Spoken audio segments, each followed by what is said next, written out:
Je suis Sandrine Degausse, présidente du cabinet CareInsight, qui est spécialisé dans le secteur du numérique en santé. Alors CareInsight est un jeune cabinet qui a aujourd'hui 2 ans et demi, qui a 3 types d'activités: du conseil en stratégie pour les acteurs publics et privés, de l'animation d'écosystèmes avec un département qu'on a appelé networking, et puis un 3e département de veille avec un service de veille en ligne qui étudie l'e-santé en France et à l'international.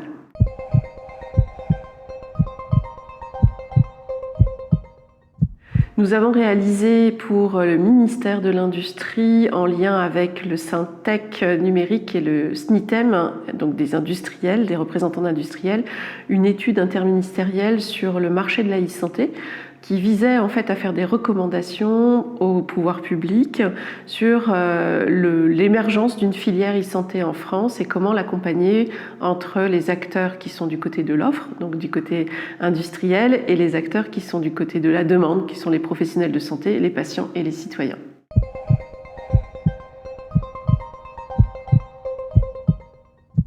Dans le cadre de l'étude, on a été amené à positionner la France dans un mapping international. On a étudié 25 pays, puis 10, puis 5, donc un focus sur différents pays en matière de maturité de l'offre de l'e-santé et de maturité des politiques de l'e-santé.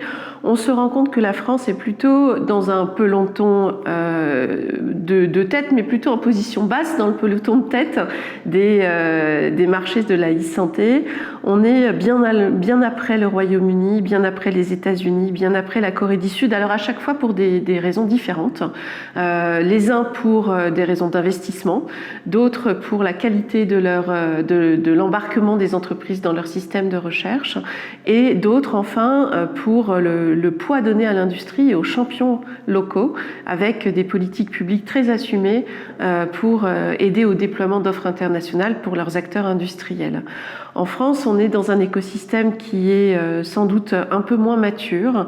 On a des problématiques de gouvernance assez fortes sur l'e-santé, qui est d'emblée un terrain interministériel, puisqu'on parle autant d'industrie que de santé, d'hôpitaux, mais aussi d'enseignement supérieur et de recherche, voire d'éducation à la santé, quand il s'agit de prévention.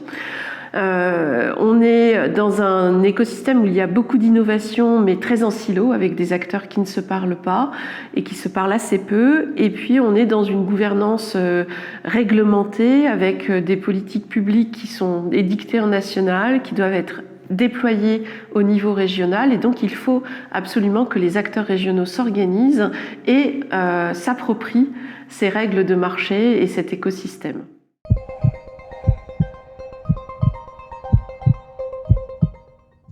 La dynamique aujourd'hui dans les territoires peut se structurer au niveau de clusters, ou de différentes initiatives, dont les clusters. Il existe déjà plusieurs clusters e-santé dans les différentes régions. On se rend compte d'ailleurs que dans l'étude PIPAM, que les régions qui ont des clusters historiques sur la e-santé sont des régions qui ont su attirer des entreprises et des startups sur cette filière-là et qui sont aujourd'hui dans les régions assez dynamiques. Alors qu'apporte un cluster? On a pu faire des recommandations en fait sur cette nécessité de décloisonnement du système et de création de filières avec différents types d'acteurs. Un cluster peut vraiment y parvenir et faire communiquer entre eux et faire comprendre entre eux à la fois la recherche, l'industrie, les pouvoirs publics, l'économie locale et les professionnels de santé, voire le citoyen. Donc on a vraiment cette démarche de co-construction d'une chaîne de valeur et de compréhension d'une chaîne de valeur commune que peut porter un cluster. Le cluster aujourd'hui, il peut aussi aider à bien affiner les besoins et les modèles économiques qui vont aider les entreprises à trouver un marché, puisqu'il s'agit bien d'une démarche de création de marché et de création de valeur. Le cluster, il va permettre cet échange, il va permettre cette étude, ces besoins en accompagnement des startups, à la fois pour qu'elles décryptent l'écosystème tel qu'on le décrit, qui est aujourd'hui très complexe, à la fois pour qu'elles lui facilitent l'accès à des donneurs d'ordre, ou facilitent l'accès à des changements, et puis à la fois pour qu'elles aient des terrains d'expérimentation. La relation avec le terrain est très forte, et qu'un cluster puisse aider par exemple des entreprises à avoir des terrains de jeu dans l'hôpital, à avoir des terrains de test, à avoir accès à des professionnels de santé, est un vrai plus qu'aujourd'hui un acteur comme un cluster peut apporter.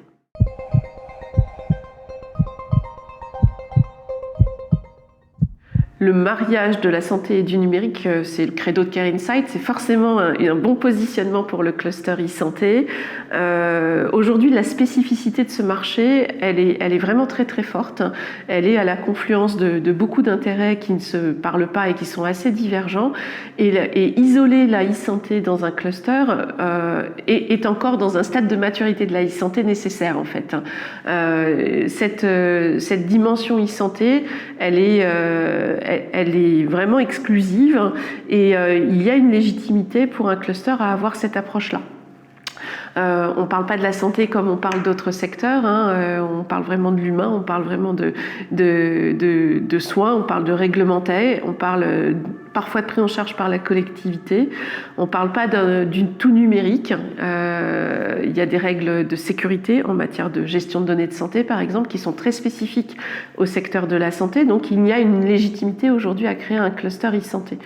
Après, il faut que le cluster e-santé regarde ses petits voisins aussi et se dise qu'est-ce qui marche bien dans les clusters, quelles sont les recettes aujourd'hui qui permettent à des clusters d'avoir des modèles économiques pérennes, puisque ça fait aussi partie de l'ambition du cluster de pouvoir trouver son mode de financement. Quand il rend un service, en général, il trouve son mode de financement et c'est vrai que ça fera partie des enjeux. Animer l'écosystème, le cluster est un bon moyen de le faire. Dans la stratégie du cluster amiénois, le fait de vouloir servir au-delà du territoire amiénois est effectivement, à mon avis, une bonne dimension. On se rend compte que sur les projets numériques, des tailles de population servies, des tailles de bassins de vie servis et des tailles de dimension économique aussi, d'attractivité économique, sont rarement celles d'une métropole, mais davantage celles d'un territoire de plusieurs millions d'habitants. Donc il y a une légitimité pour le cluster amiénois de vouloir servir l'ensemble des Hauts-de-France tel que l'a présenté la maire d'Amiens, en tout cas.